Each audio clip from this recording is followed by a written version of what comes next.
Halo, Sobat Berani Kreatif. Jumpa lagi dengan saya, Erik Erianto. Pada kesempatan ini, kebetulan saya sedang mengerjakan sebuah ilustrasi, tapi di sini saya tidak ingin bercerita bagaimana cara mengerjakan ilustrasi tersebut. Lebih pada ingin membagikan bagaimana mengatur area kerja yang ada di Photoshop ini, supaya saya bisa bekerja dengan nyaman dalam menyelesaikan proses ilustrasi ini. Nah, teman-teman bisa lihat bahwa tampilan saya saat ini mungkin agak berbeda dengan tampilan-tampilan saya pada video sebelumnya. Di sini memang saya sengaja ingin mencari cara ternyaman supaya saya bisa merekam dengan baik aktivitas di monitor yang saya kerjakan ini. Dengan bantuan kamera, saya ingin mendapatkan tampilan apa namanya di sini, sekaligus saya bisa juga merekam aktivitas mouse, sekaligus nanti mungkin ada aktivitas hotkeys atau tombol shortcut seperti ini misalnya untuk keyboardnya. Jadi saya membutuhkan ruang di bagian ini untuk menampilkan hal itu, maka saya menggeser banyak hal tampilan yang berada di sisi kanan ini ke sisi kiri. Nah, ini saya harapkan saya tetap bisa nyaman melakukan proses kerja sekaligus proses rekam rekam prosesnya tersebut, dan ini tidak mengganggu kenyamanan teman-teman juga dalam menyaksikan video saya. Bagaimana cara mengatur area kerja? Hal-hal tersebut sudah saya rangkum dalam beberapa topik yang nanti akan saya sampaikan. Yang pertama kali, teman-teman harus bisa mengenali area kerja di Photoshop. Yang berikutnya, itu nanti eh, saya ingin membagikan bagaimana cara menampilkan settingan area kerja yang sudah ada di komputer kita. Terus yang ketiga, tentunya cara menyeting sekaligus menyimpan area kerja yang sudah kita miliki atau kita nyaman atau akan kita pakai menjadi sebuah apa namanya area kerja yang kita pilih. Oke, untuk yang pertama, cara mengenali area kerja. Supaya saya tidak salah menjelaskan, kita coba buka Google. Di sini banyak sekali informasi tentang area kerja. Nah, di sini saya sudah memilih satu yang bisa saya jelaskan sebagai berikut. Untuk yang di bagian atas ini ada namanya menu bar. Nah, menu bar ini berisi tentang perintah-perintah yang ditulis dalam bentuk tulisan. Di bawahnya ada juga namanya tool option bar. Jadi baris option yang dalam bentuk ada yang teks juga, ada yang icon juga. Yang di sisi kiri ini ada namanya toolbox, berisi apa namanya alat-alat kerja yang sering digunakan di Photoshop. Sedangkan di bagian kanan ada namanya palette. Palette ini diantaranya berisi tentang swatches warna ataupun susunan warna dan sebagainya.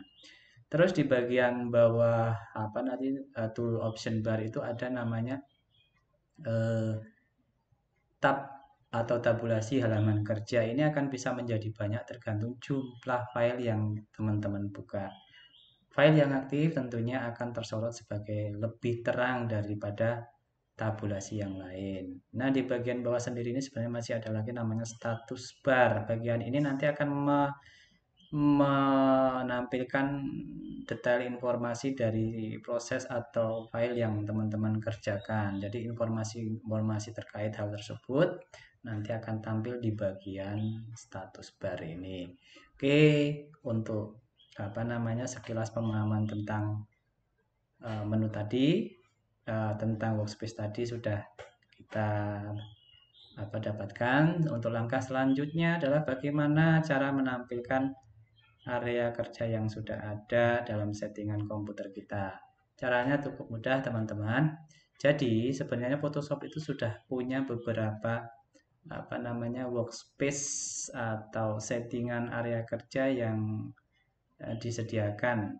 Itu bisa teman-teman buka melalui menu window, workspace, dan di bagian ini ada beberapa settingan. Misalnya kita pilih motion. Nah, tampilan teman-teman area kerjanya sudah berubah menyesuaikan tampilan yang kita pilih. Coba misalnya kita pilih painting. Nah, juga sudah muncul. Pertama kali kita menginstal Photoshop, tampilan kita akan berada pada workspace Essential Default.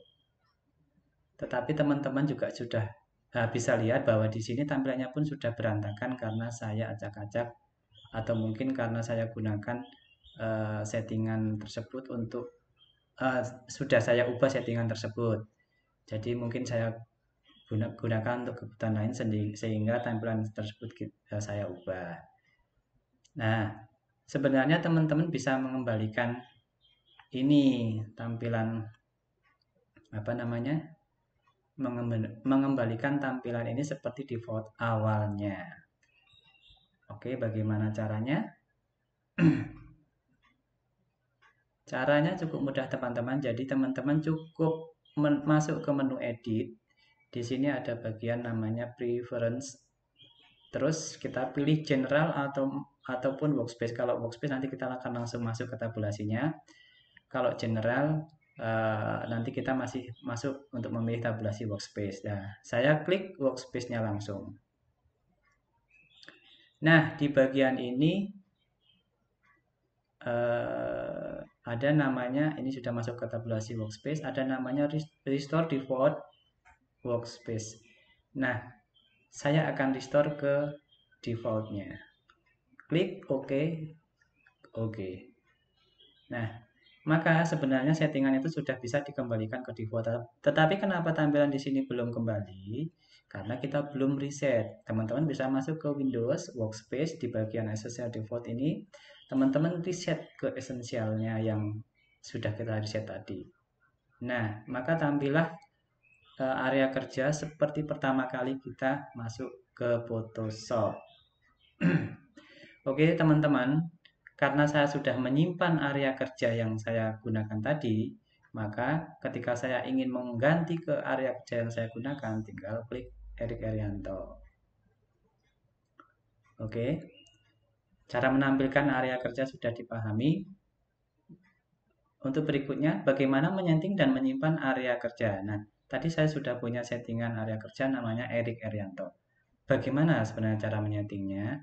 Caranya cukup mudah teman-teman. Misalnya kita pakai yang pertama kita pakai dulu misalnya yang bagian painting. Nah, caranya cukup mudah. Bagian judul dari setiap tabulasi ataupun grup tabulasi ataupun grup icon itu bisa teman-teman geser ke lokasi yang teman-teman inginkan. Misalnya seperti ini.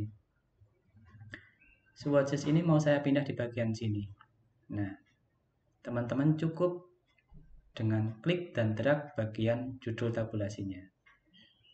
Atau mungkin bagian navigator ini mau kita gabungkan dengan kelompok swatches. Jadi di bagian ini, di bagian kelompok ini ada namanya judul tabulasi. Terus ini judul bar kelompok tabulasinya. Jadi kalau teman-teman ingin memasukkan navigator ini ke bagian sini, berarti teman-teman harus klik bagian navigatornya, judul ini, terus kita bawa ke sini, terus dimasukkan sampai menyala di bagian kelompok tabulasinya dan masuk. Nah, untuk memindah kelompok ini, teman-teman klik dragnya harus di bagian bar atasnya ini. Nah, untuk mengembalikannya, teman-teman bisa masukkan ke sini. Nah, ini, lihat posisi yang nyala. Nah, posisi yang nyala itu akan menempati areanya. Kalau seperti ini berarti dia masuk dalam kelompok beras tadi. Tapi kalau mau dalam kelompok sendiri harus ke atas sedikit lagi supaya nyalanya di antara space-nya. Nah, ini bisa kita kembalikan lagi ke, misalnya kembali lagi ke sini. Nah, seperti ini teman-teman. Atau misalnya bagian ini kita tarik ke sini. Oke. Itu cara menyetingnya. Teman-teman bisa mengatur sesuai keinginan teman-teman. Oh ya, di bagian space-space ini kita juga bisa mengecilkan, mengurangi, membesarkan, dan sebagainya. Misalnya seperti ini. Tergantung dari model maksimal yang bisa dimiliki oleh kelompok tabulasi tersebut.